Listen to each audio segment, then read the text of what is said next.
So glad you're here. Let's start. Well, hello, everyone. It's Julie Halston. It's Virtual Halston, Season 2, Episode 10. But guess what? It's actually our 30th episode. Do you believe it? 30 episodes we have done. So thank you, all of you. I just had to turn my phone off because it's dinging, for all your support. It really means everything. And I'm wearing blue today because I want to thank the state of Georgia. Thank you. Thank you, my dear friend Todd Tullis, who worked so hard to get the state to go blue. And of course, the incredible Stacey Abrams and Reverend Warnock and John Ossoff. Oh my gosh, this is so exciting. Now, clearly, we've had a very difficult week.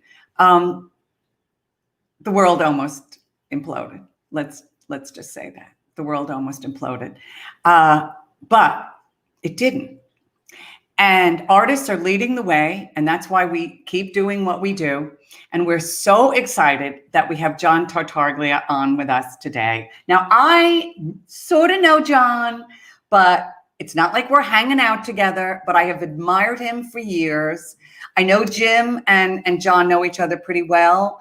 You know him as a master puppeteer, as a director, a singer, an actor, a dancer, a creator. I mean, the guy can do a radio personality, a TV star. He's a star. And we just admire him and love him. So we're very excited that he's here with us today. And, speaking of pulling the strings, let's bring on my partner in crime, my producer, Jim Caruso. Where are you, darling? There you are. Did you just say pulling the strings? I did say pulling the strings. Is that your puppet reference? That's my puppet reference.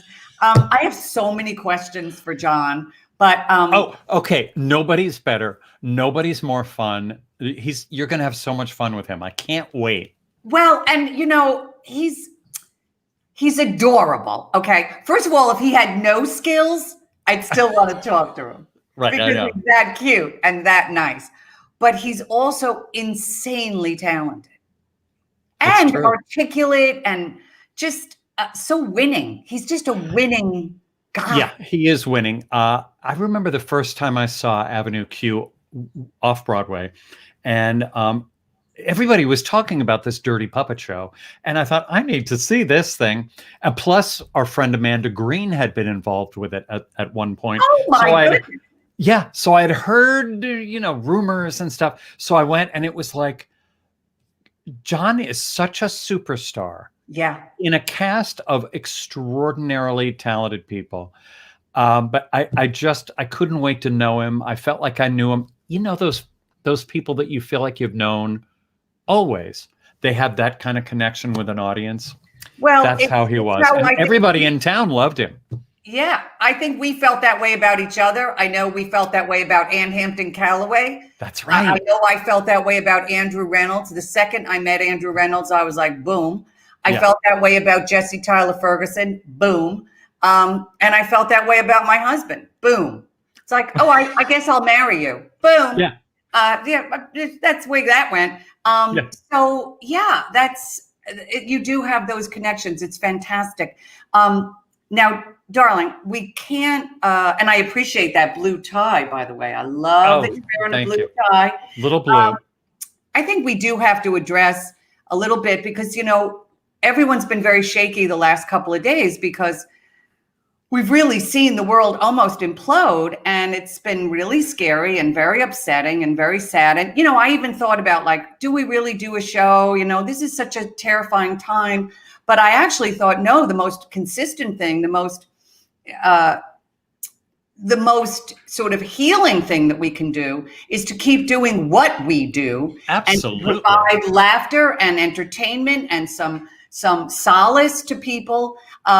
So, one of the things, besides the fact that I was so excited about John Ossoff and Reverend Warnock's win, was, forget her policies, which are evil.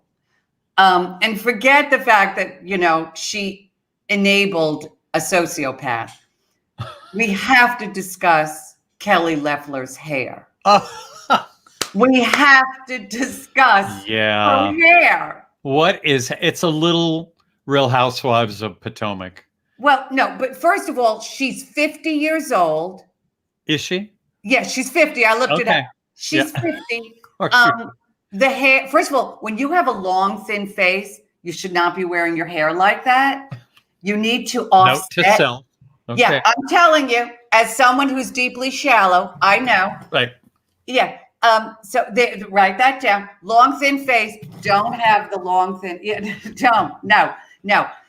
She's 50 years old. I don't know what she's pretending to be, like a cheerleader, or what's going on there. She needs gay male friends. No. Yeah, I wonder. Yeah, I wonder who's around her. Well, her husband, Jeffrey Sprecher, whatever, who's a Trump supporter and I guess a nightmare, whatever. But he's not helping, clearly. She needs a queer eye. She needs the queer eye. She does. Hello, Carson. She's got some split ends, Eden said. Yes, she does. She's talking about split ends. Yeah. I look at that hair and I thought, first of all, she could be doing a big service for people. She should cut off a lot, 6, 7, 8 inches. She could be making wigs for women that need it. Oh, that'd be nice. Julie, should we invite her to the show? You know what? No. I was a little nervous for a minute. Yeah. But those seconds after you know what, I was like, Kelly, cut your hair. Yeah. I'm not sure I really want these people to get advice on how to look more human. Oh, I agree with you, Thomas Scott, and thank you for being here. But I think she needs to cut that hair and give it to women who need that hair. You know, there are so many women who are struggling with cancer and whatnot. So I'm just telling you, Kelly, you know, do a service to other people because you're not doing any service to yourself. I'm just telling you. So there you go. Now, do you find that John Ossoff looks like a friend of ours? Max von Essen. Max von Essen, he does. He can do the Lifetime movie of the week. Yes, he could. Oh, well, you know what? We have to put up a split screen at some point of Max and John Ossoff. Ruby, work on that. Ruby. But wait, I heard about a tape or something on. No, you know what? To our lovely audience, seconds before we went on, I saw on Twitter somebody who was purporting to be the wife of the man who stole the podium during the insurrection. It turns out the woman is a comedian.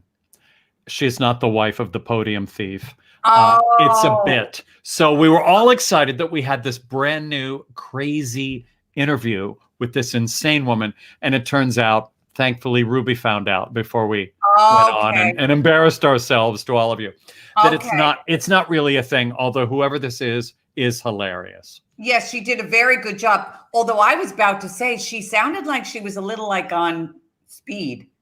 Yeah. She did sound a little like she was on speed, but that might be, you know, the way she was doing the act. I'm glad we found that out too. And by the way, that guy, you know, that rioter has been charged with a federal charge. So I'm glad about that. And yeah. I don't even know his name. Let's not know it. I want to know his name. I don't want to glorify any one of those people. So, but anyway, so there we go. And what about the guy in the Boo Boo Bear costume? What's going on? But you know what? People that dress still better than Kelly Loeffler's. Yeah. Well, it was. Dress for an insurrection, people. Yeah, no, I mean, I actually thought his makeup and hair was better than Kelly's, which is really sad. I know. I can't believe we're talking like this. But why are we talking like this? We have to. Now, wait, should we bring our wonderful tech director in? Ruby? Where is Ruby? Ruby always has good stuff. Yeah. Oh, Ruby. Oh, Jim. Oh, Julie. Hi, honey.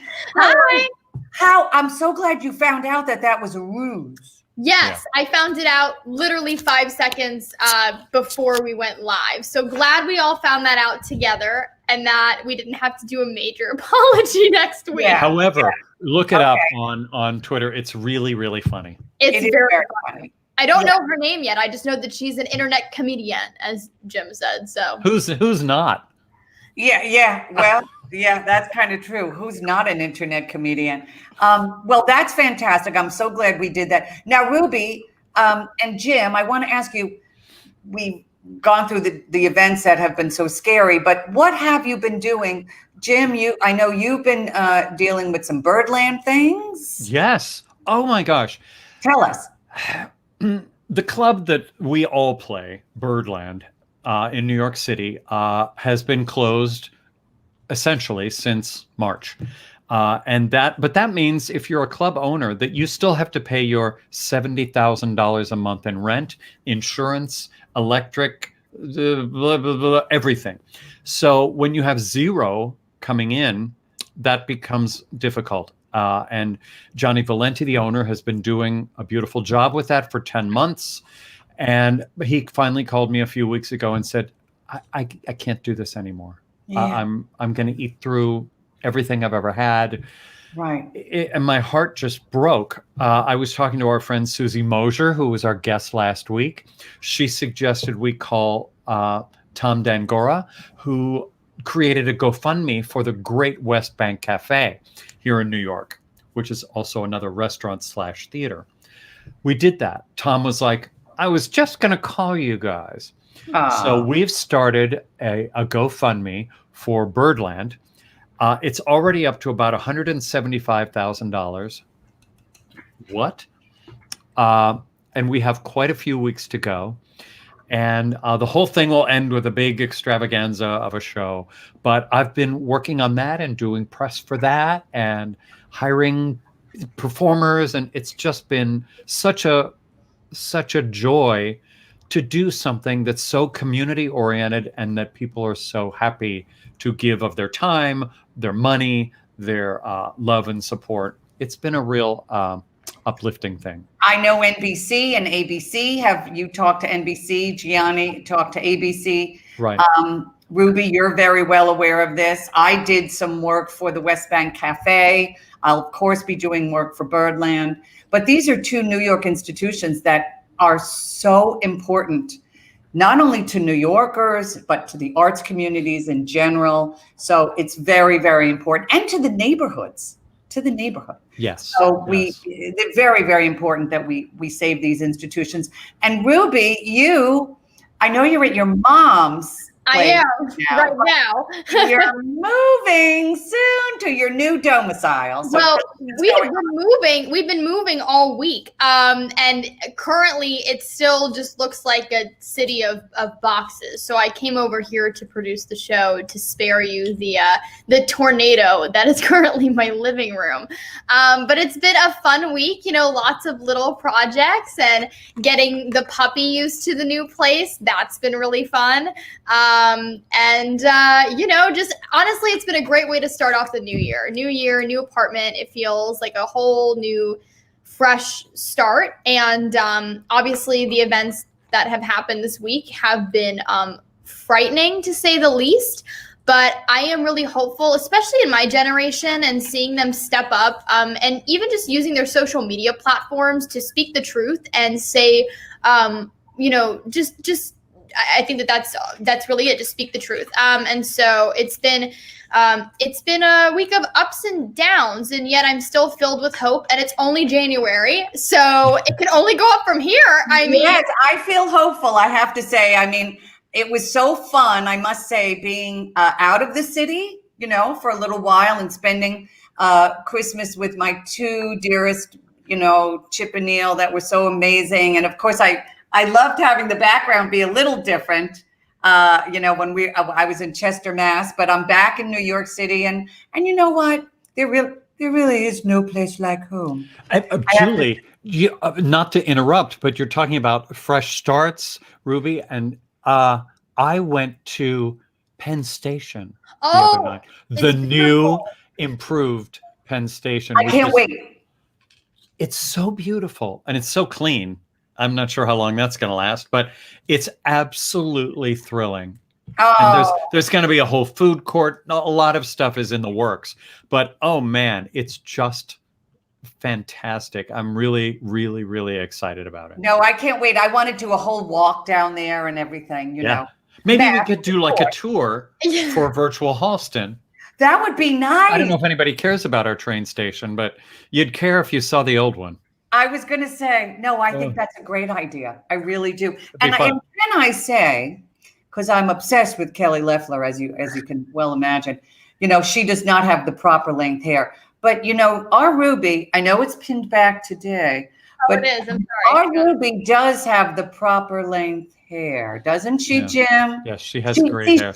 Oh, Yeah. that was good. Oh, Thank that you. was Thank good. you so much. She has the proper length hair. Well, she's also 21. I was just going to say, you're young. No, but I do. My hair grows fast. I do big chops every year after the winter because, you know, your hair is all dead and unhealthy. So I could probably help Kelly. I wouldn't like to help Kelly, to be completely honest.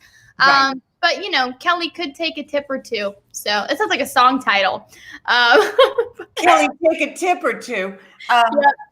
No, it's great. And you have the proper length, but you're also the proper age. And, you know, you're gorgeous and you have the proper length hair and you have a new domicile and you're super successful. And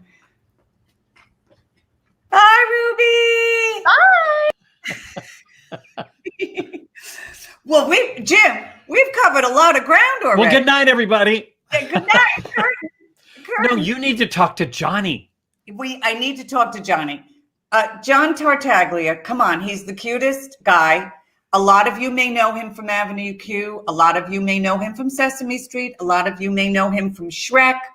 A lot of you may know him from Sunday Fun Day. He does it all. He's a master puppeteer. He's a director. He's a creator. He's an actor. He's a singer. He's done cabaret. He's done Broadway. He's been a TV star. He's now a radio star. He's really extraordinary. He's insanely talented. And he's also just so likable and so winning. And I've wanted to sort of get to know him for a long time. So welcome, everyone. John Tartaglia. Hi. There That he is is. the best intro I've ever gotten in my entire life. Like, the best. Although I have to take back, because you said I'm a dancer, and I have too many friends in the dance world that will be like, I don't think so. But I'm an actor who moves well, and you know how important that is. So It is very important. And guess what? I've done like 10 Broadway shows, number of musicals. Can't sing or dance. Can't sing or dance, John. They I don't believe it. hire me. They still hire me. I'm thrilled. We're gonna do a virtual dance class together. That's what we're gonna do. Okay. Now, honey, you have so many skills, so many talents and whatnot. And I know that you're still doing Sunday Fun Day. Yeah. But how has this terrible pandemic, how have you been doing? I mean, I live alone because my husband passed away a couple of years ago. I have 2 cats, but you know, sometimes it's pretty daunting. Do you know what I mean? Yeah. And I'm a busy gal, but also, you know, it can be daunting. It can be lonely and difficult. How are you surviving during this whole time? Well, I've been one of the very lucky ones. I've been very blessed. I came back I split my time between New York and LA, and I came back to LA in March before everything was kind of shut down. Okay. Happened to come back to LA for some work, and of course everything stopped. And so one of the things I've been doing recently is I've been working with the Jim Henson Company in development and creating new television series and writing for them and doing work with them. And I've been working with them my whole life, but that's been a focus of mine. Yes. And it happened to be that while everyone was trying to figure out what this new normal was, in early spring, we started working with Apple on creating these Fraggle Rock shorts, a reboot of Fraggle Rock as a short form series. So that kept me really busy. And then because of that, we got greenlit to do the full half-hour reboot of it. So my life has been blessed in the sense I've been very busy and I've been able to work. But honestly, if it weren't for that happenstance moment, you know, Yes. then I would be I would have nothing. So it's one of those, as much as 2020 has been an awful year for many, many reasons, I feel very thankful for that. But yeah, but that being said, it's surreal because we've been producing television, with these shorts that we did, we literally filmed them, no lie, in our living rooms, in our bedrooms. Yes. I mean, like what we're doing right now, right? We're producing television in our homes. It's true, John. I closed in the Broadway show Tootsie in January. In February, I did my big charity gala, which is called Broadway Belts for PFF, and it raised tons and tons and tons and tons of money.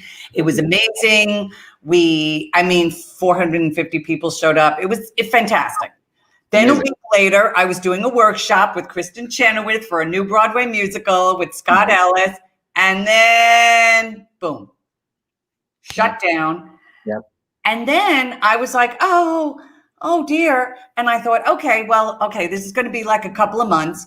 Wasn't a couple of months. It was longer and longer and longer. And then Jim called me up and he said, if anyone should have a talk show. And I was like, oh, no. I agree. I turned him down like 3 times. Finally, he said, I'll produce it. And then I thought, oh, well, I guess I thought, look, I can't do virtual things. I was there for the invention of fire. Nobody wants to see. You know what I mean? Nobody wants to see me. Put it in your act. Put it in your act. Exactly. But, as Jim explained, put the loom cubes on you. Put the loom cubes on. Nobody will know that you were around for the invention of fire.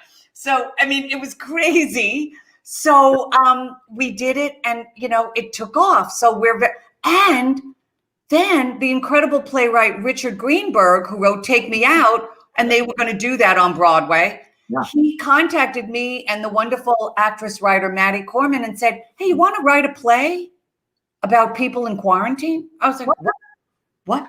So we just wrote a play and Bucks County Playhouse is going to do it. No, it's crazy.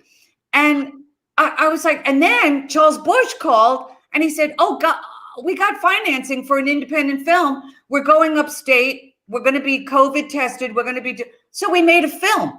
So I made a film, I wrote a play, and now I'm doing a YouTube series, and I'm talking to you. And I thought, well, I might be old as dirt, but I'm living the dream. You're on fire. So we pulled it back, but you're on fire. But I'm on fire. Thank you. No, but you know what? It's funny. I feel like the one thing I've been so amazed by in our business, on all sides of our business, whether it's film, whether it's TV or theater, is that it's made people dig into skill sets that maybe they were afraid of, or I'm watching so many of my friends on social media creating these incredibly, I think, difficult, edited, beautiful pieces, and learning how to use Pro Tools and learning how to use Final Cut and all these things. And I'm just like, I'm really amazed by the creativity that people have been able to discover. The flip side of that is there's also people who are struggling, and it's so easy to forget that it's not easy for everyone just to pick up and do something new. No. So and we all have to struggle with the insecurity and the lack of confidence. To me that would be like asked if I was to be on like the Great British Baking Show, I would crumble. You know what I mean? I would watch that in 5 seconds. I would watch you on the Great British Baking Show in 5 seconds. No, it would be scary and funny. but nothing would be made. I'll tell you that. But you're absolutely right, and the creativity is extraordinary. Artists are always going to save the world. They're always going to save the world. In every moment in our history, where there's been darkness, like there is with the election, with everything, and especially with COVID, there's always been incredible uplifting art that comes out of it. And I think that is our job. I believe that we are put on this earth to bring joy and to bring light. And I feel like that's been the greatest gift of all, is like, when I've gotten the chance to be part of benefits or anything that like right now inspires hope or inspires laughter. We need to laugh more right now. We just, Absolutely. We need that distraction and also that healing. And by the way, let me just say, one of the reasons why we do this show, because I forgot to mention it earlier, but we have so many incredible supporters. There we are. It's PayPal or Venmo. We do this because we want to bring you the great artists like John and others, but also to provide entertainment and laughter and hope. And I also give a portion, John, to the Pulmonary Fibrosis Foundation, which is the charity near and dear to my heart, which is what my late husband ultimately did pass away from. He was able to get a lung transplant, which allowed him to live 8 extra years. Wow. But ultimately, yes, and they were amazing. Let me tell you, we traveled the world. He walked his daughter down the aisle. He saw the birth of great-grandchildren. But ultimately, he did pass from complications of pulmonary fibrosis. And during this terrible time in COVID, what they're finding is so many people are having scarring on the lungs, which is what PF also. And they can't get oxygen to these people. So that's my big mission. I'm trying to raise money so that people can get oxygen because, I mean, come on, if you can't breathe. Yeah. We live at a time where I was just saying this to a friend yesterday. I was saying, do you ever think we live at a time where, like in the news right now, that's the second story. It's just mind blowing. Can you imagine? Can you imagine? So yeah, so please feel free to tip us. No donation too small or too large. And I just want to shout out to all my supporters because they have been so incredible during these 30 episodes. 30 episodes, John. I heard you say that. I was so impressed. I was like, wow. It's crazy. It's really crazy. I wanted to kick off the second 30. Yeah, there you go. You're kicking it off, baby. So let me ask you, we're going to take a little trip down memory lane. All right. There's a picture of you that I found. I guess, I don't know how old you are. Ruby, there you are. Oh, yeah. Wait, how old are you there? I'm going to guess that was so my parents had gotten divorced and my mom and I moved to a single home together. I'm going to guess that I was 7 or 8 probably there. It's probably right around when I discovered puppets and puppetry is my guess. Well, that's what I was going to ask because I know your dad was a musical director. Your mom was a performer. Are you an only child? I'm my parents' only child. So my father was married before my mom. I had 2 older sisters from his side, and then he's currently married to my stepmother, and I have a little sister from that marriage. But I was my mom's only child, and my yeah. So with the puppets company, You know what? It's funny. People have asked me that. I didn't discover it till after my parents got divorced. But even before they were divorced, I was definitely the ham. I loved putting on shows. I was always one of my earliest memories is I was obsessed at 4 years old with the original cast recording of Fiddler on the Roof. And I would make construction paper prayer shawls and yarmulkes for my sisters and my dad and mom. And I'd literally force them into doing productions of Fiddler on the Roof in our backyard. So I was always performing. I think puppetry, I definitely think there's an element. I'm sure a psychologist would be like, yep, it's because your parents got divorced. I'm sure there was a part of it was because of the energy. I wanted to make my mom happy. I'm sure that was part of it. Yeah. It was a way for me to be different things than I was. When you are, especially when you're 7 years old, you can only play certain parts on stage. But with a puppet, I could be anything. I could be a chicken, I could be an old woman, I could be a lamb, I could be a chef, I could be anything. So I think that's what I've always loved about it. And so I think that's what it was. And I definitely had a lot of free time where, but yeah, it was always because I wanted to perform it. It was just another way to perform. You were already part of that kind of energy. I was similar, although later, but once I got onto that energy, it was oh dear, is she doing another show in the garage? Do we have to go to the garage again? Oh yeah. Yeah, when I put the feet up across my door, at my bedroom door, it was God bless my mom and they watched all of my shows. They were so good about that. I can't even imagine how tragic they were, but they watched them and they had that. So many people in our business did not grow up with that kind of encouragement. So I feel very lucky about that. Yeah, no, I felt the same way. I remember doing a show once where I corralled all the kids in the neighborhood on my block. And I did a show because I was the director and star, of course, in the garage. And it was called Comac Goes Around the World. Oh, by Julie Halston. Wait, really? Did you write it and everything? Oh yeah. No, we sang Henry VIII because that was the song from Britain, and then we did a Greek thing which I made up. I made up my own Greek. And Oh but my I got God. costumes that made us look like we were Greeks. No, it was crazy. I was nuts. But you know what? The kids, I guess, were frightened of me or something. My parents were there, the front row. What can you do? Wow. It was great. Did you make some money on it? Did you charge like a 10-cent I tip? don't remember if we did. Maybe we did. I don't remember that. All I remember is that I was bursting with pride. And I was just, I just thought it was the greatest thing in the whole world. This is going to Broadway. Exactly. Yeah. Yeah. So now wait. So then you are like the youngest person in the world to join Sesame Street at 16. Is this when you're about 16? I think Ruby had a picture of you. I don't know. You might have, I don't know how old you were then. Is Ruby here? Ruby, do we have it? I don't know. Anyway, you joined Sesame Street at 16. Yeah. What was, how was that experience? I mean, you were already in high school. Were the high school kids going like, John, what's happening? Well, it was really funny because, it's already hard enough being a theater kid in high school or being a theater kid in school at all, middle school and otherwise. Yes.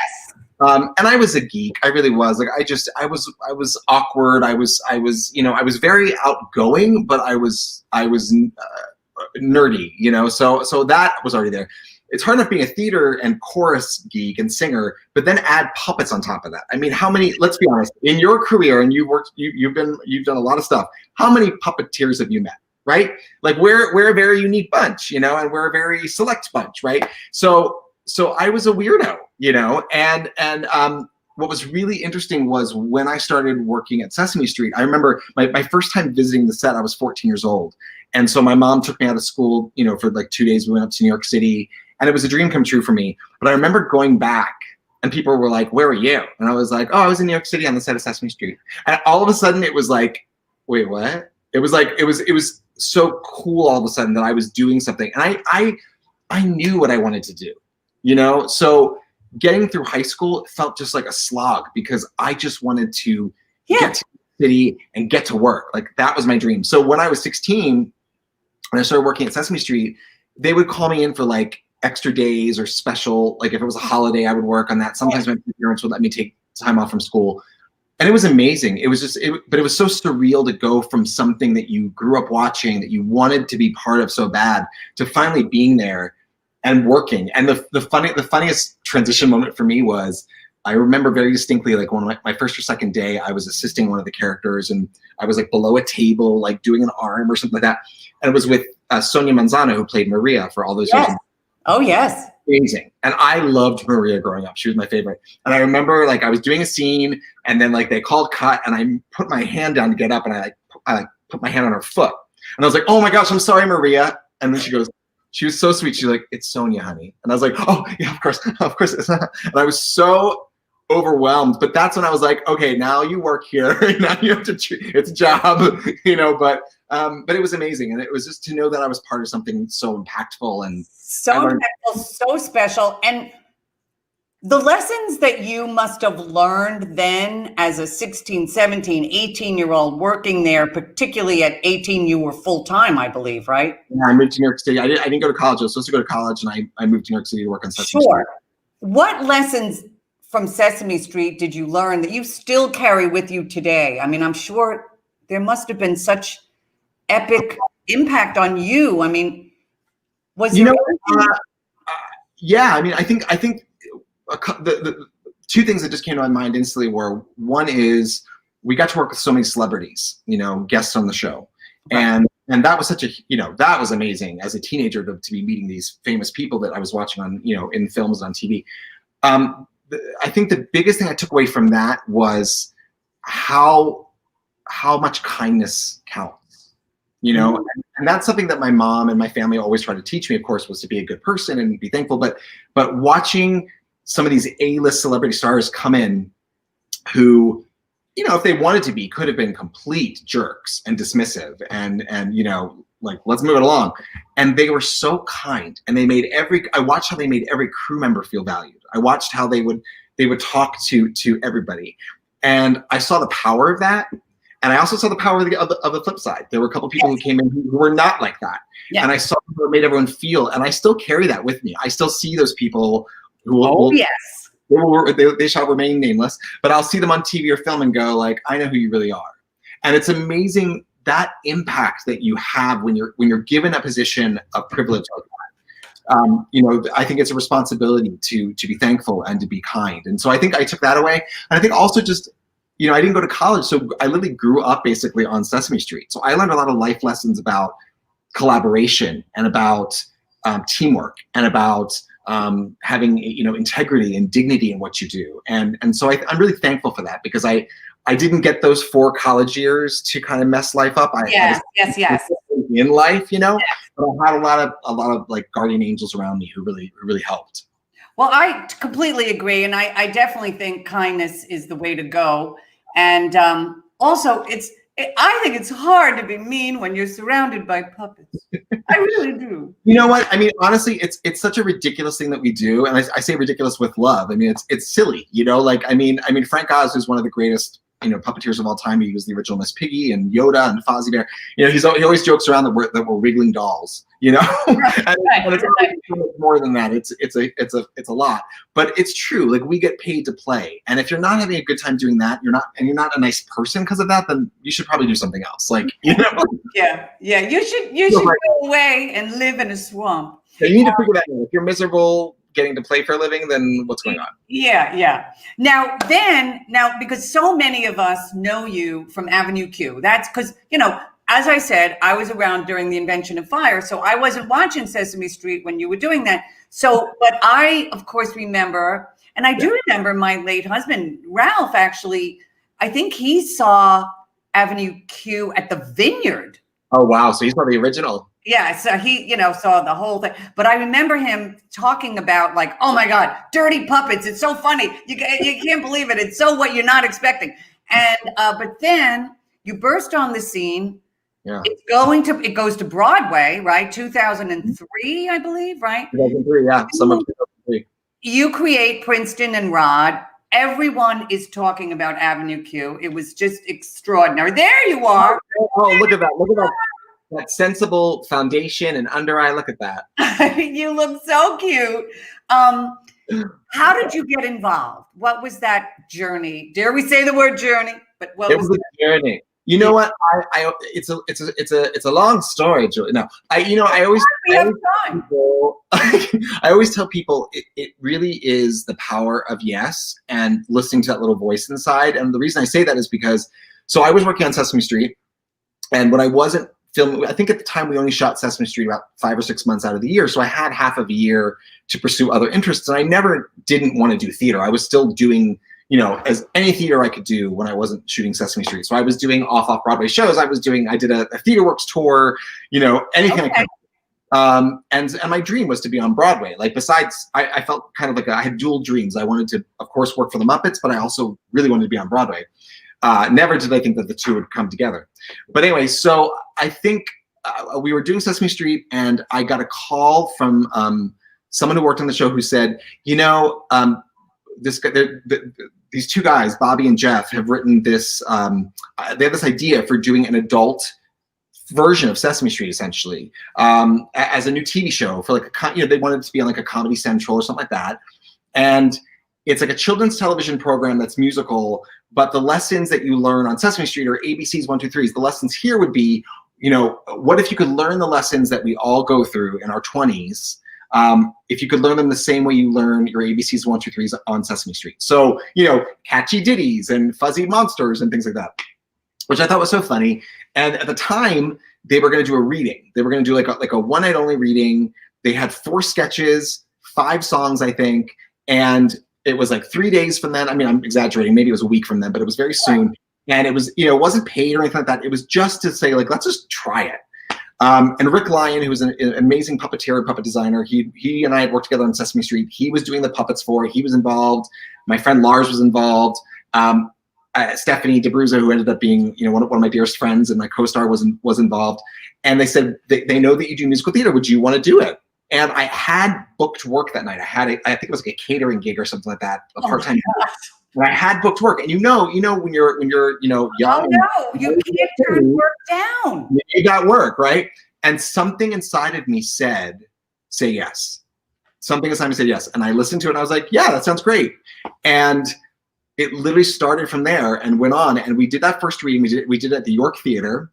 Wow. There was 200 people were in the audience, and I can still feel the laughter. The laughter I had never experienced anything like that before. And what we found out was, on television, when we perform puppets, we have them over our heads like this, right? Oh, I'm going to knock over the light. We have them, over our heads like this, and the camera cuts off here. You don't see us, right? And well, we weren't going to do that for a presentation on a stage, so we just kind of held them next to us. We just felt right, And that ended up being the thing that people were so intrigued by. They were like, watching you do the puppet and how you moved your face at the same time, which we just do instinctually. And that night, I believe that, if history is correct, 2 out of our 3 Broadway producers were in that audience and went to Bobby and Jeff and said, "This has to be a theater piece." And literally from there, we just started doing readings and workshops and kept working on it. And 3 or 4 or 5 years later, we were off Broadway. But it's such an example of saying yes and just trusting your gut. And my joke, I never thought, genuinely, and people think I'm kidding, but it's true, I never thought they were going to keep me. I was like, they're not going to keep this unknown guy who has no legitimate theater credits on his resume. They're never going to keep me. Like, my joke was always like, they're going to replace me off Broadway with like Justin Timberlake, and teach him how to puppeteer. I was like, it's never going to happen. So it was a Cinderella story in that way for all of us. 5 out of the 7 of the original cast members, we made our Broadway debut with that show, and it was such an amazing thing to see people react to something that was so nerdy and weird for me growing up, that it was like people were embracing it. And I think it's so great. It was so cool. And it, being off Broadway at the Vineyard, it was just like, we thought, look, we'll get our Vineyard run, we'll get our off Broadway run.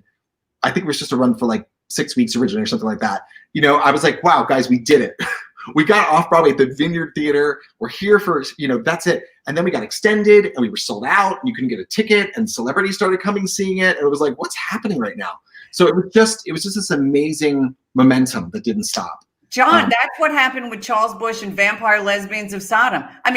Vampire Lesbians of Sodom. Oh, that's going to be a big hit. Yeah. You know what?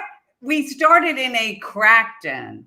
We were in a crack den on the Lower East Side. Nobody would ever think like, this is going to make our careers. In fact, this was going to end our careers. Well, and you can imagine then when we announced we were going to move to Broadway, I mean, there's that famous clip in the Show Business documentary of Michael Riedel being like, yeah, it'll close after a month. Like, and that was kind of what, it was almost like people apologize. It was such a weird thing.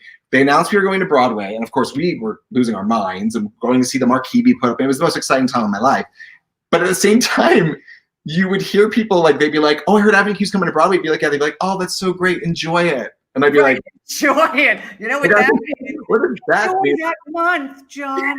Yeah. Enjoy it. Yeah. And at the time I was like, thank you. And then I go home. I know. Listen, same thing with Vampire Lesbians. It's like, good for you. Yeah. People say, good for you. That means great. You're an idiot. You don't know what you're doing. Wait, by the way, if people are enjoying, I just want to once again bring up, I hope you're enjoying. I can't imagine that you're not. This is so great to be talking to the great John Tartaglia. Wow. Again, we need to pay for our platforms. We need to keep sending joy and laughter and hope and lightness to you. So please feel free. A portion goes to the Pulmonary Fibrosis Foundation. And we've been so lucky, John, to have so many great supporters. And I just want to once again thank you for all that you've done for the 30 episodes. But let's keep this going because we still need Grubhub orders, okay? We got to cover Jim Crusoe's Grubhub orders. There's lots of things, people, that we need to pay for. Yeah, we need to, exactly. I don't have to pay for my eyelashes anymore, though, because the Ardell company sent me a year's supply of Ardell Wispies. Oh. Oh, yes, darling. I don't have to pay for my eyelashes anymore. I'm very, very excited. Very. Big time. What, darling? You've hit the big time. I have. I mean, as a former vampire lesbian of Sodom, believe me, this is the big time for me. What more could you want? Yes. So now let me ask you this, darling. Yeah.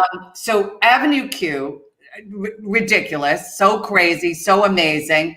And then knock, knock, John Tartaglia, Disney is knocking on your door and they're like, hey, let's do these 5-minute interstitial things and you can create and produce and stuff. Mm-hmm. What the heck? Johnny and the Sprites. I think we have the poster from it. If you want to see some bronzer, look at that bronzer. Look at that bronzer. Yeah, oh, yeah. There is a lot of bronzer on there. Oh, a lot of bronzer. Thank you, Ruby. Wait, what was the concept of the 5-minute interstitial? What the heck? That was crazy. So the really nutty story, and I actually am mad at myself for this. Like, I still haven't forgiven like younger 25-year-old John Tartaglia for this. But when I was doing Avenue Q, the Tonys had happened. It was crazy. It was such a crazy time in our lives, who were part of that show. And I had a stack of mail on my dressing room table. And I would try to respond and stuff like that. But like inevitably, I just fell behind. And, I think at one point we were doing a lot of like live appearances outside of the show. And so I got lazy. What can I say? And I got a letter from Rich Ross, who at the time was the president of the Disney Channel. Okay. Wrote this wonderful letter he said, I want to talk to you about getting together to discuss future possibilities. Okay. Which is an amazing letter to get from the head of the network. Yeah. I put it on my dressing room table and I was like, oh, I have to respond to that. And then someone waved a set of keys and I got distracted and then I forgot about it, right? To his credit, he could have been like, thanks a lot for not writing me back. To his credit, he wrote a second letter, like 3 weeks later, and saying, hey, I'm not sure if you got my first letter. Oh. I would love to talk with you about this. And I'm like, oh my gosh, I totally forgot. So we set up had dinner before a show one night, and he said, have you thought about doing any more television work? And I thought he meant like, what I want to do, like a voice on the Disney Channel or something like that. And I was like, oh yeah, I was like, I love doing television. And he's like, no, I mean like creating your own show. And I was like, what? Wait, I think I need a martini, and you're paying for it. Yeah, I'm pretty sure. Like the picture I get in my mind when I tell the story is like I was like eating ravioli and like one of them just like fell off my plate as I stared. And he was so kind, and he basically was like, we want to bring more musical talent, more theater talent to the channel. I know you have experience with puppetry and with children's television. Would you want to create something? And I just couldn't believe that because I always thought to myself, when I'm 75 years old and I win the lottery someday. I'll make my own TV show. I never thought that would come to me at 25. And so basically I had this idea for a fantasy show with these sprite characters. I never imagined myself on screen. I thought of it as a puppet show, a strictly puppet show. Right. And I had this idea, dug it out the closet, shared it with him, and then they were like, well, why don't you be in it? Like, you should be in it. And I was like, what? Like, I hadn't even thought of that. And they're like, yeah, kind of like a Mr. Rogers kind of thing. Like, you be on screen with the puppets. And I was like, really? So it just evolved from there. So we did the 5-minute shorts as a test. People loved them. And then we were in a 30-minute show. Yeah, we did 2 seasons of it. It was so much joy. I learned so much doing that because I was on camera, but also I was the executive producer of it too. And I learned so much about just what hard work is and how important it is to trust your team and to work together. And I just loved it. And I literally got to hire my friends and play with my friends for Isn't that fun? Isn't that great? I mean, let me ask you this. How do you go about creating a puppet in the sense that, do you have a look in your head and then the personality? Does it come together? Do you think about like, oh, I'd like to have a witchy person, and then think about what you want it to look like? How does that work? How do you create? It comes from a bunch of different places. I mean, I think if you're a brilliant puppet designer like a Rick Lyon, he has that skill set where he can just see it in his head, do a sketch, and build a puppet, and it's gorgeous. Wow. Sometimes it comes from the writers. Sometimes it comes from, like in the case of Johnny and the Sprites, I kind of knew the personalities I wanted in the characters. I kind of knew their names, but I wasn't. I couldn't have told you Ginger Sprite is going to have, you know, this twisty hair and a little button nose. That was really our brilliant makeup designer who did that. So it's really collaborative effort usually, you know. But it comes from different places, and sometimes you fall on something like Gonzo from the Muppets. You know, he used to be just a background character, that then they pulled that puppet out and made him into what you think of as Gonzo now. So it comes from different places, you know. Well, and as we know, I mean, I can tell you, we had Robert Horn on, who was the writer of Tootsie, you know, which I did on Broadway. And believe me, the character of Rita Marshall at one point wasn't even going to be in the show, and they couldn't figure her out, and blah, blah, blah. And to Robert's, I mean, I so love Robert Horn. They asked me to just come in at kind of like the final hour and just say, hey, let's try this once again. And boom, it was like the third or fourth workshop. I came in and he went to Scott Ellis and said, we found her. I'm going to write her for her. And that's the end of the story. And that's, and that's the process. They had already done it, and they were kind of ready to ditch her, I think. And but you know, I lucky duck. Do you know what I mean? No, for sure. And it's sometimes it's just the right place at the right time. And you know, especially like even on Sesame Street, I got to watch. Sometimes the writers would write like a 3-line character that someone would do, and something about the way that they did the voice or performance or the choice or whatever it is, they'd be like, oh my God, we have to write for that character even more. Exactly. And sometimes you don't even know it. In fact, like I said, they were kind of ready to go, but that's the magic. And that's why I always tell people when they ask me about, you know, going into, I don't know, auditions or meeting people or trying to create a character, bring what you can bring, because what you do best might not be what they're looking for at all. But if it is, and you can bring your best to it, they might go, oh my God, we wrote this for a 35-year-old, but now we're going to go with the woman who's as old as the invention of fire. Do you know what I mean? I'm just saying. I mean, no, and there are so many situations. I mean, actually, Shrek was kind of like that with Pinocchio for me, where I had seen the movie Shrek years before. I genuinely hadn't seen it in recent times. And you know, I'd worked with Jason Moore, our director, you know, in Avenue Q years before, and that was the reason I got to come in the room and I'd be seen for it.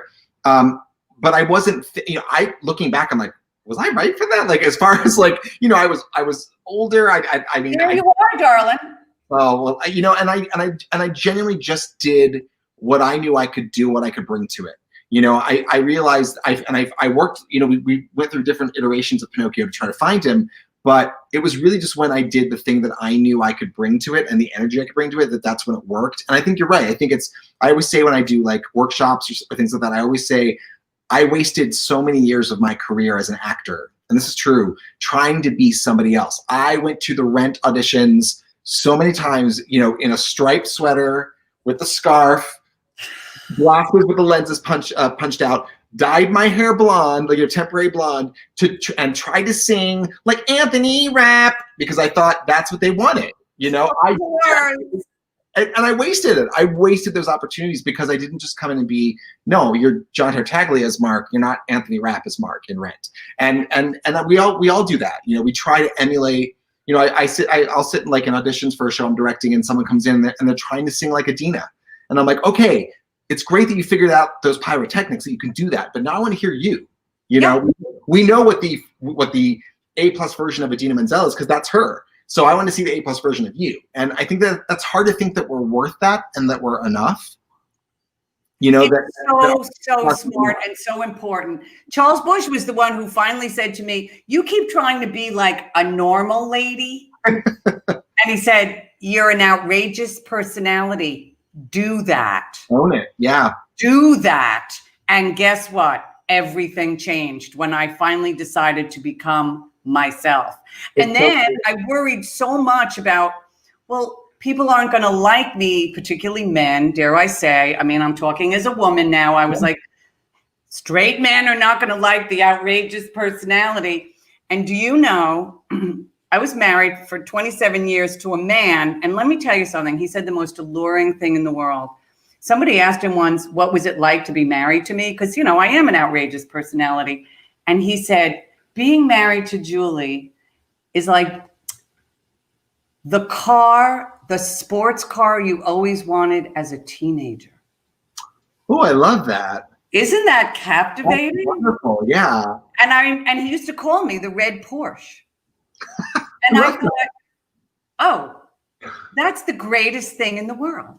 So I learned so much from Charles saying that to me. And also, once I became who I really was, it was great because he got it immediately. Well, because, also all the people that we put up on pedestals that we look up to, Carol Channing, for me, Carol Channing, Ethel Merman. Are you gay, John? Are you gay? Don't tell me, buddy. Julie, I want a straight woman to love me too. No, but it's like they're all personalities. It's like, of course they're fantastic artists and singers, but their personalities, they're unique. That's why they broke through. I can't think of a single person that's like Kristen Chenoweth. Can't think of a single person like her. I can't think of a single person like Adina. Like everyone, and that's why I believe that's why we gravitate towards them, is because they are authentically who they are. Exactly. And they embraced their gifts that made them. Listen. Same thing for me. I used to think, oh, I do puppets. I'm never going to work in theater because I do puppets. And you've done so much theater. And so much of it's because of my puppetry, and I recognize that. And I think at first I thought that was like a cheat, or I was a fraud because I had that skill. Almost like, oh, well, the reason they thought I was funny was because I did that with a puppet. And then I was like, yeah, that's why they thought I was funny. Yeah, it's the difference in embracing that part of yourself, and knowing that little special something that you don't ever think will be enough or be additive to you is the thing that actually makes you, makes people want to welcome you in. Be around you and see you. You, like I said, like you said, actually, you did Shrek. You've done Lumiere. You did the Temperamentals, which I found so fascinating. Yeah, no way. It's such an important piece about the history of the gay movement. Yeah. You've done a lot of theater, actually. Yeah. And then you also created Imagination. What was that about? That was a show that I was so lucky. I was working with Royal Caribbean to create new content. They were, I think they were the first. This is like back in 2008. They had this brand new ship called the Oasis of the Seas, which is, I think at the time, if not still, was like the largest cruise ship in the world. It was literally, I think they said, if you had taken the Empire State Building and turned it on its side, that's how long it was. I'm not kidding you. Oh my God. It was massive. And so they had a kids theater on board, like a theater that was just for kids, which I thought was so cool. And they asked if I wanted to create a show for it. And they literally were like, go for it, whatever you want it to be. So I came up with this idea of doing a blacklight puppet show, which if you've ever seen, people think of blacklight as like, that like cool 70s, like you're like the like when we were stoned. Yes, like the little Elvis poster that glows under the black, like that, or like a Halloween horror film blacklight. Yes. But it's an amazing art form, especially in Prague. Prague does incredible blacklight shows, and all it does is it basically makes everything disappear except for what you want the audience to see. So I thought if we're going to do an underwater show, which is what I wanted to do with fish and creatures, get rid of the puppeteers by putting them all in black and lighting them up. Oh, there you are. Ooh, yeah, I love it. It was really cool, and so it ran, and then people loved it. They saw this workshop we did of it for Royal Caribbean, and then someone said, well, why don't you bring it off Broadway? Why don't you do like a run of it in New York? And I was like, really? Okay. So New World Stages was amazing. They welcomed us in. We did, we shared a stage with, ironically, the Temperamentals for a while. And we ran for, I don't even remember how long. I think we ran for almost a year and a half, 2 years off Broadway. And then we did a tour. And then the Chmenson Company, my good friends, got interested in turning it into an animated series. And so that's actually what brought me out to Los Angeles. And then we created an animated series, and it ran on PBS for a while. So I think it's still running on PBS. And isn't that fantastic? I love the idea of the black Light Fish, and the Temperamentals. It's like the history of the gay movement and fish. And the gay fish. And Well, the gay fish. I was saying too, because we would literally like they do their show, their set would be up, and we would literally just bring in like all the curtains and put it in front, turn off the lights, and do the show. Like it was such a great setup for New World. They got to get like 2 shows in one space. It was like the best deal ever. Do you ever get, because you are so skilled and so winning and so hardworking, do you ever get nervous about any of these things, these new disciplines? When you try something new, do you get very nervous? Do you feel like, okay, I'm the worst at like, it's that feeling of, I guess it's the imposter syndrome thing. It's that feeling of like, because I do, and I people throw this word around, and it's easy to, but I really do feel blessed, and I don't use that word in like the last way. I mean, like I really genuinely recognize the fact that I am a weirdo, this weirdo puppet kid from New Jersey who happened to find a career. You know what I mean? I'm beyond aware of that, and I think sometimes when you have these opportunities and you get to do the thing that you love to do and you live your dream, there's always that little, I think what does RuPaul call it? Like your inner saboteur. And it's true. It's like that you hear that little voice inside of you that's like, you don't really deserve this. You shouldn't be doing this. Oh. You're not good enough. And I remember I thought that a lot, like when Avenue Q happened, because before Avenue Q, I was this anonymous person in the theater world or puppetry world, anywhere. And then all of a sudden Avenue Q happened, and it was like we were on CNN, we were on the front page of a newspaper, we were posing for Richard Avedon. It was like, what's happening? And it was such a struggle of really believing that it was okay to enjoy it. If anything, I would go back and try to enjoy it more, because I think on the surface, if you saw me, you'd say, oh, he's having the time of his life. But I think inside I loved it, of course, but I was also like, oh, you're not a good singer. You're not a good actor. You're lucky to be on Broadway. Oh, darling, I have an Avedon from when I did Gypsy, when I was one of the strippers in Gypsy. Wait, let's stop. Can I just tell you something? You made me laugh. Oh. No, I'm really serious. Like watching you work and your skill set in that show, if any of you got to watch, Julie, you know what I'm talking about. Your choices and your skill set were so, I was like in awe of you. I like your timing and I just want to say that, like, I'm so glad you just brought that up, because Oh my God. Well, thank you. I just want to say, I felt the same way that you are talking about. There's a big part of me as a Comac girl on Long Island, thinking like, first of all, can I get a job at the Twin Donut? Like, I might not be able to get that job. Not that there's anything wrong with working at the Twin Donut, but you know what I'm saying? It's like, and you think you're going to have this, and this. And so, but this is the one great thing about getting older. I'm like, no. I've put in my time. I get it. I've developed some things. It's okay. It's okay for you to. It's okay. It's okay to look at my Avedon. Listen, you know what? And that's why I always have a lot of sympathy for people like a Britney Spears or someone like that, who, like, it's so easy for us to tackle their, why aren't they more appreciated? And there is a and I experienced on a very small level.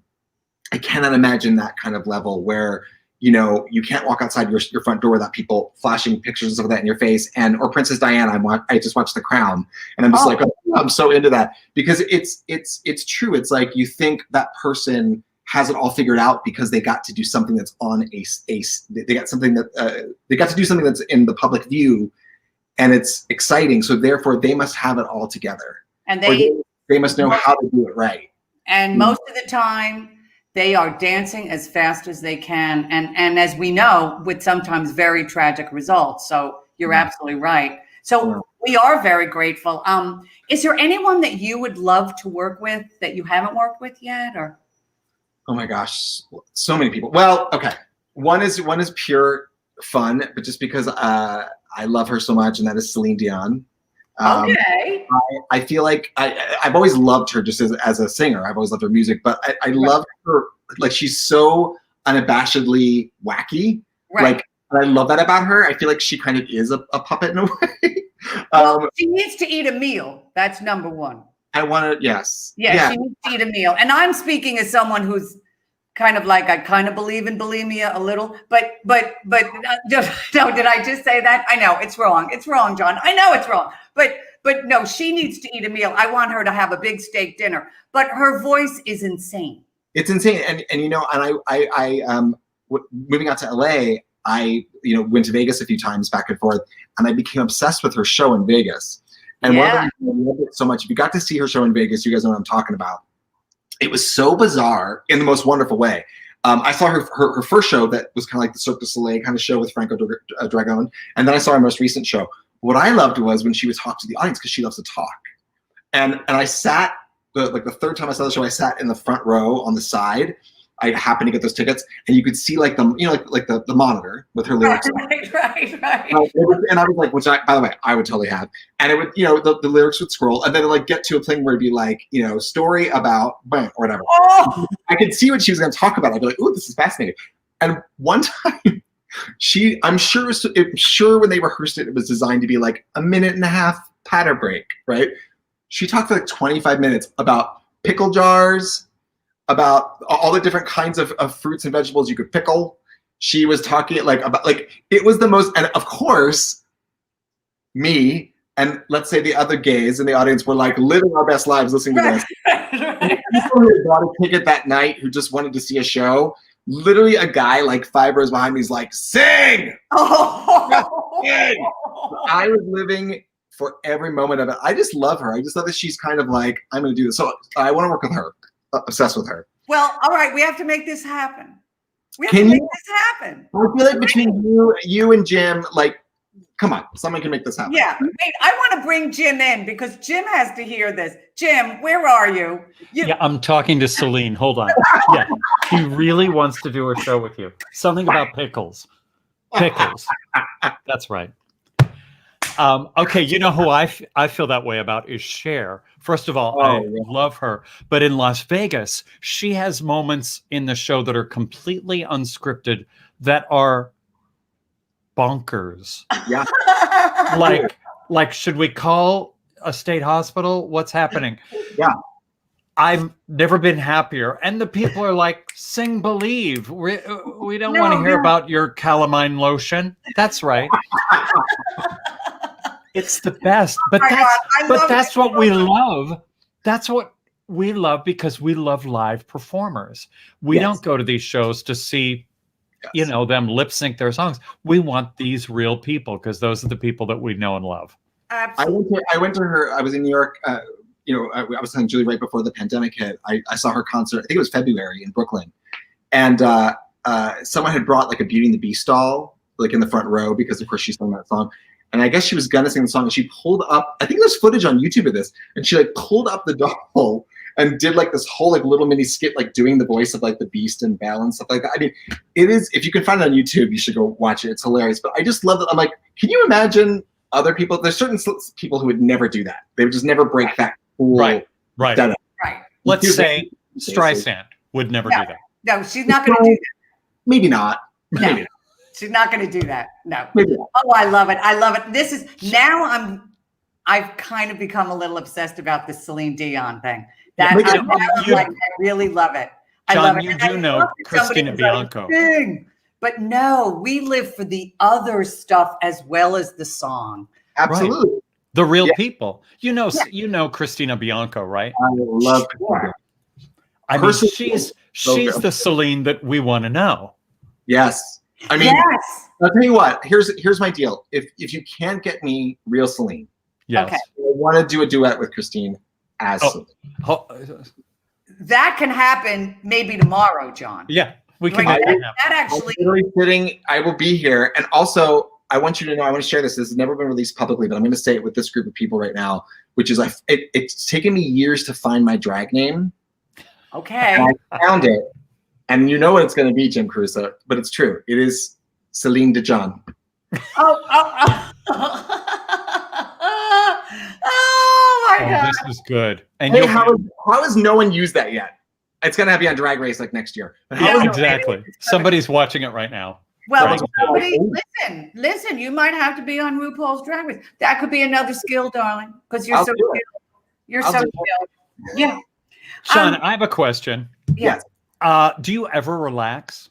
I mean, you work, since I've known you, you have worked nonstop. I know you take a trip to Disneyland or Disney World every once in a while. Yeah. But You know do you what? ever go to like a beach and just read a book, or are you constantly going? You know what? The greatest gift I've been given, I think, is probably the fact that it's hard for me not to think creatively, and I don't mean that in a pompous way. I just mean like I can't shut my brain off in that way. So when I do force myself to like I'm like, John, you have to, like, you've got to stop. When I go to a beach or something like that, like I'm still like, oh, what if I made a show? Like, I don't know why. And that's actually how Imagination happened. Is I was on vacation in the Virgin Islands snorkeling, where I should have just been like, zen, like thinking just like nothing. Right. Rich, would that be a cute show? Like, so, I don't know. But that's also what vacations are for. To you become alive. You become you like reinvigorate. Start thinking about. Yeah, no, I think it's a very invigorating thing. But as I'm getting older, I'm like, you know what? I need to start like just forcing myself to like. I had that Calm app. You know that I don't know if you. Oh yeah, the Calm. Yeah, Calm. Oh yeah. I started using that to go to sleep, and it's really funny because I was like, this is never gonna.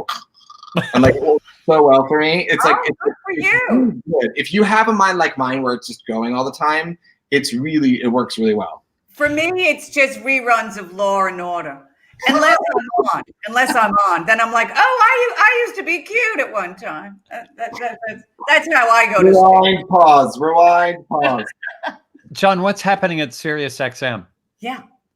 Oh my gosh, thank God for technology. I mean, we've been able to keep doing our shows from afar. I'm in Calgary right now, and I can do my show from here. And Seth's always going somewhere, and Julie and Christina are going somewhere.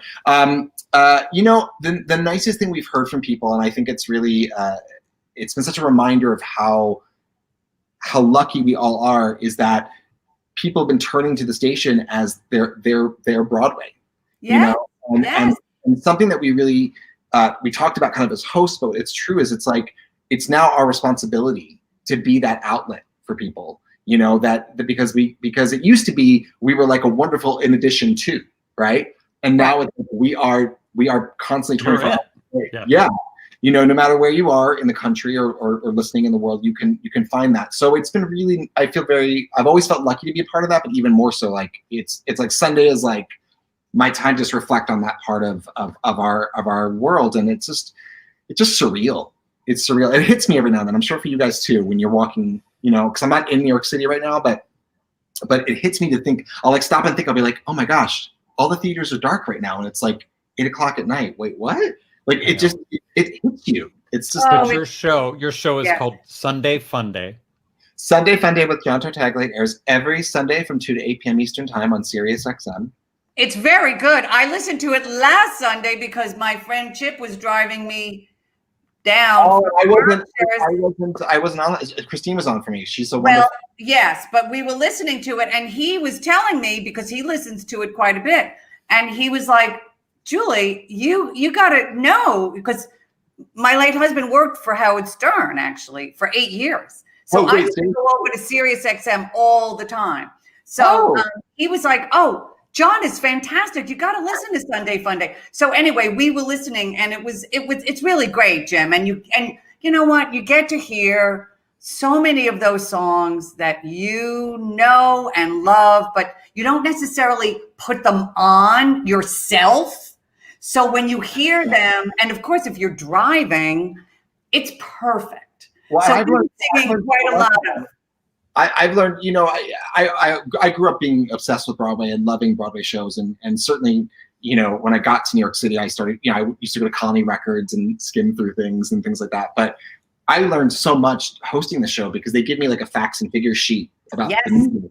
And I'm like, really? That only ran for 16 performances? Like, it's amazing. Like, I feel like I've gotten an education as part of the job, as it's a plus. And it's funny. It's funny to read those things. I was like, this was Hal Pritz's first show. Like all these things that I should have known, I guess, but I didn't. So I I always say, because sometimes people will correct me, which is really funny. I'll get like an angry Facebook message like, it wasn't that person, it was this person. She was the replacement. It was Carol Shelley. Yeah, and I'm like, I don't know. But like, because I'm a fan who's learning to, like, that's the thing is I don't have that encyclopedia brain that Seth Rudetsky has. He can remember every single show. I don't have that. So I feel like that's what I get to do, and that's why people maybe like to listen, is because I'm just as much of a fan. It's true. It's very honest. I'm learning too. I'm going, really? I didn't know that Carol Chang did that show. What happened here? So well, that's listen, we're coming to the end of our show, but I have to say that's one of the things I love about doing virtual Halston. I've known a lot of people over the years for so long, but I always learn something new. I always find out things that I didn't. It always increases the bonds. It's a blessing. I'm very grateful. I'm very, very, very grateful. Just like what we were talking about. I have to say one thing really quickly before we go, which is speaking of grateful, because it got brought up earlier about Birdland, I want to say for everyone to please contribute to that Birdland fund, because I am very grateful to this man, Jim Caruso, because even before Avenue Q, and certainly, back in the days when Avenue Q was still new and people were like, what's this dirty puppet show with that homo? Jim Caruso would invite me up on stage to sing, and you were always so lovely and so supportive and so welcoming.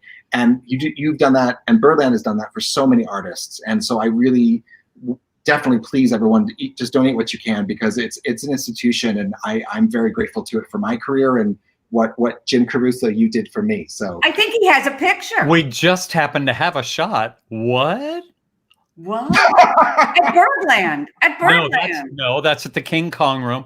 That was one of the very first cast parties. I mean, really very first, at the King Kong room. Oh, and you brought Rod. And let me tell you, Julie, that was a big deal. I don't even know if you were allowed to do that. But first of all, it was a big deal that he brought the puppet. And that this enormous hit was happening on our little stage during cast party was a big deal. So the same to you, my friend. You helped us in the very beginning, and it meant a lot. Rod is like Celine Dion. Let's just put that out there. I agree. I agree, darling. At any stage he wants, he can say whatever he wants. I can't even tell you the things I used to be able to get away with saying with him. I'm like, what just happened? So no, it's so great. Wait, Julie, I do have this other one hilarious picture of John with some people. The girl did well. What is this? She did well. Oh my God, with Ariana. I remember that, and she was so, because I think there was guests of 13 or something like that, but she was so articulate. I remember that about her. Yes. She was so articulate, and she was of course, bouncy and, a kid, but she was so clear about like Broadway and the business. Like she had that mind already of like, that you have to have, I think, to do what she's done. And master that kind of. No, that's an amazing career to look at. I remember asking her on stage at cast party, she was 13 in Louboutin shoes. I said, so what do you want to do? She sang an Aretha Franklin song. And then I said, well, you're amazing. What do you want to do with your life? She said, well, I'm going to date Justin Bieber, which got a huge laugh. She ended up dating Justin Bieber. And then I'm going to be a superstar. And we all went, oh. Good for you. Good for you. Good for you. Can I tell you one more story about her? Yeah. Really quick. Am I like hijacking, Julie? I don't mean to take No. It's super quick. When they were doing Hairspray Live out in LA, my ex was dating her. My ex knew her and was in the show. And so I went to this party she was at, right? I hadn't seen her since that time when, and I didn't think she knew us. I walked in and she came over to me. She like stopped what she was doing, came over to me. And I was in like sweat, I was in like casual Sunday, let's say, like not looking the best. She came up, she's like, oh my God, you're John Tartaglia. She's like, Avenue Q is like my favorite show in the world. I love it. I listen to it in the car all the time. And I was like, what's happening right now? Ariana Grande is telling me that she loves Avenue Q. But she was so sweet. But it was like, and she's still is a huge deal. She was even bigger a few years ago. And she was, here she was at this party where she was the big deal. And she literally became like a Broadway nerd for a minute. And she's like, I love Wicked. Like she just started talking about. I think she is a Broadway nerd. She's totally a Broadway nerd. Total Broadway nerd. I love those stories. Those stories just warm my heart. They really do. And you know what? Next week, John, we are actually going to do a very special version of Virtual Halston, and we're going to do a lot about Birdland. So just know that. So thank you for sort of giving us that promo, because next week we're going to be doing that. Jim, are you going to have a week to get my Celine Dion drag together so I can come do a thing next week? Is this I live for this. Whatever you want, and I mean it. If you ever want to do anything, you just come and do whatever you want to do. You're always welcome. Yeah. I'll order the Grubhub. Yeah, order the Grubhub. I'll order an adult beverage. Darling, Jim, wasn't this fabulous? I love it. I love John Tartaglia. Always have, always will. Yeah, I love you. I really do. We're so grateful to you. Thank you. And once again, folks, if you've enjoyed, please feel free to tip us.